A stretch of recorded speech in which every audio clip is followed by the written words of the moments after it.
song for the broken. Ladies and gentlemen, boys and girls, children of all ages, welcome to Robert's Sports Show. I'm your host, Robert. Robert's 10 WWE matches of 2015. My 10 favorite matches so far in 2015. 3 matches here from WrestleMania 31, 2 from Money in the Bank, so 2 from Elimination Chamber. So obviously as the years gone on, matches have gotten better. Alright, number 10, we have the ladder match for the Intercontinental title, WrestleMania 31. We have Daniel Bryan versus Bad News Barrett versus Dean Ambrose versus R-Truth versus Luke Harper versus Dolph Ziggler versus Stardust.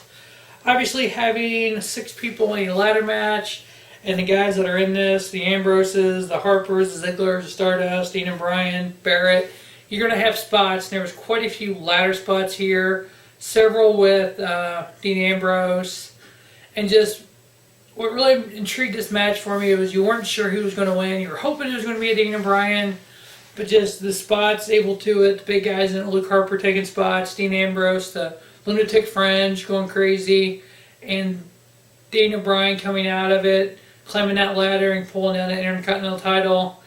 Anytime you get an Intercontinental ladder match at a WrestleMania, it's always a special moment. You know, looking back on the WrestleMania 10 with Razor and Shawn, and everyone since then, a ladder match at WrestleMania special, Intercontinental title match at WrestleMania special. So you put the two together and you get a guy like a Daniel Bryan winning it.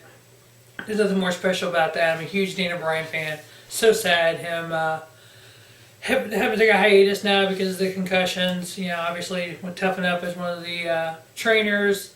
Hopefully he'll be able to come back to wrestle again. But if we've never seen another Daniel Bryan match, we got so many memories of so many great ones in the past. So number 10 is WrestleMania 31 ladder match, won by Daniel Bryan for the Intercontinental Champion. Number 9 on my list also comes from WrestleMania. We have Bray Wyatt versus The Undertaker. Obviously, The Undertaker, kind of that fine wine you pull off the shelf once a year. You enjoy it, you put it back up there, and wait for another time to enjoy it. Bray Wyatt, the new face of fear. Knowing that they want to continue the Bray Wyatt character the way it is, you had to have these two meet, kind of the end of The Undertaker's career. Maybe that was The Undertaker's final match, maybe not. Well, you know, time will only tell with that. Obviously, Bray Wyatt not doing a whole lot lately, getting ready to start a feud with Roman Reigns was going to be horrible for the Roman Reigns side of that. But I mean, seeing everything that Bray Wyatt did, promos for 3 months leading up to this, you had Bray Wyatt build this match without a taker. The build to was as good. I thought it was as good as the match. The match was good. It wasn't great. It wasn't spectacular. But you know what? It was good. It was one of the, to me, the 9th best match of 2015 so far. So just enjoying The Undertaker getting the victory there, coming off the loss from last year. Going forward, obviously Bray Wyatt feuding with Roman Reigns. We'll see where that ends up. I still want to see Bray Wyatt, you know, as a world champion. Can't wait to Battleground to see Bray Wyatt and Roman Reigns. Obviously Undertaker, you know, all kinds of rumors out there for WrestleMania 32 in Houston, Dallas, Texas. Talk of Sting Taker, talk of Trip Taker, talk of all kinds of stuff. I really would love to see the Sting Taker. Obviously Sting coming back at WrestleMania 31 and wrestling Triple H. And that whole fun part, I guess you call it, whatever you want to call that. Both of them, what I would write, if I was writing WWE, I would write Sting Taker, WrestleMania 32. They both go in the Hall of Fame the night before. Both of them enter their career at WrestleMania. Win, lose, or draw, it doesn't matter. You can go out that way. But that's just me. So number 9, we have Bray Wyatt, Undertaker, WrestleMania 31. Number 8, we have the Extreme Rules pre-show match. Yeah, ladies and gentlemen, I said pre-show match. We had Neville versus Wade Barrett. When this match first got announced, with Daniel Bryan being hurt, Barrett was supposed to have an Intercontinental title shot. That was changed. 3-1 the pre-show match, took the tag titles, put it on the show, and put Neville and Bad News Barrett. Unsure how it was going to come off, but oh my god, it came off really good. Neville being Neville, and just Wade Barrett letting Neville getting over, giving Neville the victory, and just everything that match was. It was a good match. I mean, if you don't remember, go back and watch it. I mean, it was a really good match, entertaining. Neville doing what he does, Barrett doing what he does. It was really good, you know, nice little match for, you know, pre-show match. That, you know, to me was the 8th best match so far in 2015. Obviously, there's been, what, 7 pay-per-views so far this year? You average, what, 7 matches, 8 matches a card. So there's been probably 55 pay-per-view matches this year. And obviously that was number 8 to me, so there's been some god-awful matches this year. Alright, number 7. Pro Wrestling Pulse, guys. Please don't ban me from the dungeon for saying this name. Kristen, I'm sorry, but this match was good. I have number 7, Fastlane main event, Daniel Bryan versus Roman Reigns. Obviously, we, Pro Wrestling Pulse, and myself here at Average Sports Show, despise Roman Reigns. But Daniel Bryan, on the other hand, he's good enough to carry a match like this and make it look really, really good. It was a fine match.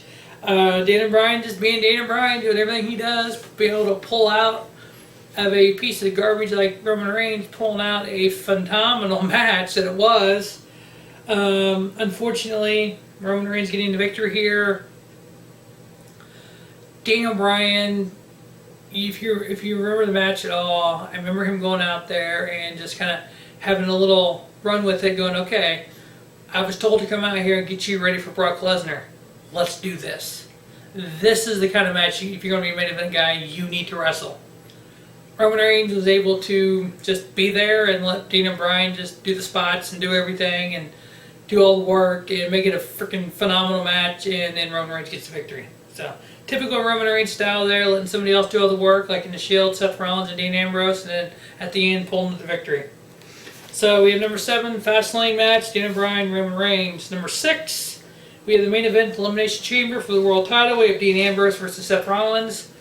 Match itself was really good. I really enjoyed it. Very nice. I hated the end of it. Obviously, the end of this one is where Dean Ambrose got the pin, but he won by disqualification because he hit the referee and all that debacle. And Ambrose taking the title and running through the crowd. And Roman Reigns. I mean, it was this whole debacle at the end. But the actual match itself was really good, I thought.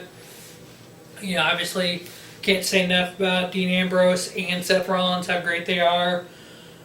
So they brought in that match at number 6. Number 5, we had another WrestleMania 31 match. Again, the last 3/4 of this match was phenomenal. The first fourth of it was just pukey garbage. The main event of WrestleMania 31 for the WWE World Title, Brock Lesnar versus Roman Reigns versus Seth Rollins. We had Seth Rollins come out and cash in the Money in the Bank and put himself as a triple threat in that main event, which was god-awful, horrible at the time. By him coming out, it just made that match go from here to here. Him pulling out victory was just even icing on the cake at that point. Just having him come out and cash that bad boy in and join that match was just tremendously fun, tremendously enjoyment. That whole WrestleMania 31 show was top to bottom the best pay-per-view in the best WrestleMania show, full show in a long, long time. And just top it off with Seth Rollins cashing in the Money in the Bank and being your WWE World Heavyweight Champion. Number 4 on my list was the main event at at Royal Rumble. The triple threat for the world title, Seth Rollins versus John Cena versus Brock Lesnar.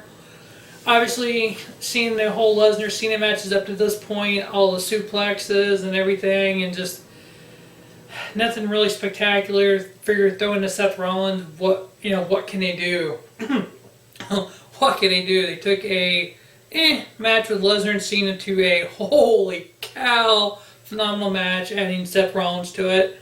Seth Rollins just, at the end of that, when he came off and did that curb stomp, and then Lesnar jumps up, suplexes him, and boom, gets the victory. You were like, for quite a bit of that match, I'm like, it's just see going, can Seth Rollins win the title here?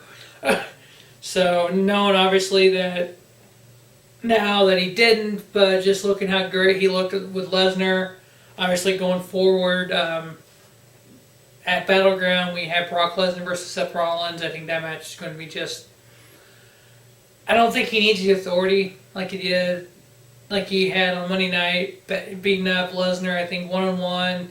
Let him go out there, leave the authority backstage, and just have him go out there and be a Seth Rollins that we've seen at Money in the Bank. what I kind of foresee happening with the Battleground match is I see the Authority coming out and costing him the title and splitting him with the Authority and feuding with Triple H is what I really see happening. But we'll get more into that when I do the preview for the Battleground pay-per-view. So number 4, the Royal Rumble, Seth Rollins, John Cena, Brock Lesnar. Number 3 on my list, we have the Money in the Bank match, Kevin Owens versus John Cena. Obviously, it was Owens Cena 2. Pretty predictable. I know in my preview I wanted Owens to win. But obviously, figuring what they were going to do, having Owens win the first one, you knew they had to have Cena win this because nobody gets over on Cena two pay-per-views in a row. Just all the Monday night stuff with the NXT Open Challenge, the US Champion Open Challenge has been great. A lot of times when they do 2, 3, 4 matches in a series like this, you lose a lot from the first one to the second one. Match-wise, this was just as good. It kind of started off with a lull, kind of slow, but it really built up toward the end. You really thought at one point, can Kevin Owens beat John Cena again? Obviously, John Cena getting the victory. Back and forth here again, just like the first one. Having Owens win the first one, Cena win the third one, the rubber match for the U.S. title. Can't wait to see that at Battleground Live. Number 2 was another Money in the Bank match. We had the ladder match for the WWE World title. We had Dean Ambrose versus Seth Rollins. We had 2 guys go out there and put on a clinic of a match. Oh yeah, it was a ladder match because you had the match and then you had the match involving the ladder spots and whatnot.